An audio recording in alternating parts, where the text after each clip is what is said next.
Bueno, arratsaldeon. Dakizuen bezala, Euskal Astia bertan dakau, eta honen baitan, urtero bezala, iraileko lehenengo larun batean, protagonista euskera izangoa. Aurten, bigarren euskeran egun antolatu deu, Euskal Herrian euskaraz eta ekak elkarlanean, eta horren helburua izangoa, egun horren izaera indartu, eta euskaran aldeko ekimenan referentzia izaten jarraitzia.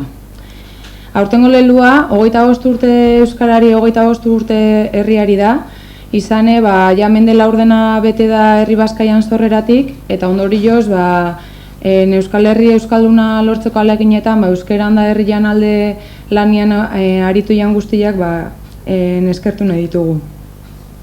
Urte gurren berezila dela eta, egun horren irudi izangoan zapi eta txapa batzuk nate ditugu. Eta guain beste gabe, Amaiak irailean 5 egitaragoa aurkeztuko izue. Egun hasikoa goizeko 10etan herri lasterketakin, 14. herri lasterketa abiatuko musika plazatikan, eta bertan parte hartu nahi duen guztiak, izen ematia bertan emango duen musika plazan, ordu laurden bat lehen edo horrela. Herri lasterketaren ondoren, 12 barren plazatik abiatuta, kale jira izango deu, txistulari, erraldoi eta patxarangakin. Eta eguardiko ordu bitarditan, 25. Herri Bazkaia izangoa, musika plaza bertan. Herri Bazkaiko tiketak lortzeko,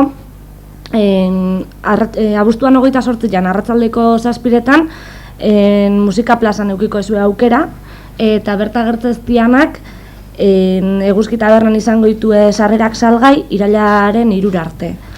Horretaz gain, jakin helduen txartelak 8 euro bali jouela eta umianak 5. Menua, helduantzat marmitakoa eta umiantzat oliaskoa izango aldaik. Txartelakin batean, nahi izan ezkeo 28an bertan, pinak eta zapilak izango dituzue salgai, eta Herri Bazkaiko egunian bertan egongoia salgai.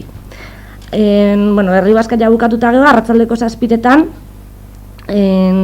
kontzertu ibiltaria izango dugu elektrotxarangakin, eta azkenik gaueko 9etan bideoproiekzio bat izango atxisnagunean, eta 11etan erromeia izango dugu unzain taldiakin. Azkenik eskerrak eman nahi dizkieu, batetik turismo bulegoai, eskaintzen diru laguntzagatik, eta bestetik da bereziki, herriko zenbait elkarte gastronomikoi, marmitako eta oliasko goxuak iteizkiguelako. Aurtengoan elkartiak hauek izangoia, Arkaitz Mendi, Arrano, Katxibatxi, Karballeira, Galtxagorri, Inurritza, Kurpil, Ongietorri eta Aurpekoak. Hauekin batea, egun hau aurrea eramaten lagunduko iguen beste zenbait pertsonare gogora ekarri nahi ditugu, eta hori, 1000 esker da nahi. Eta beste gabe, bigarren euskeran egunea gonbidatu nahi zaituzteu da noi, eta hori, eskerrik asko eta irailean 5 arte.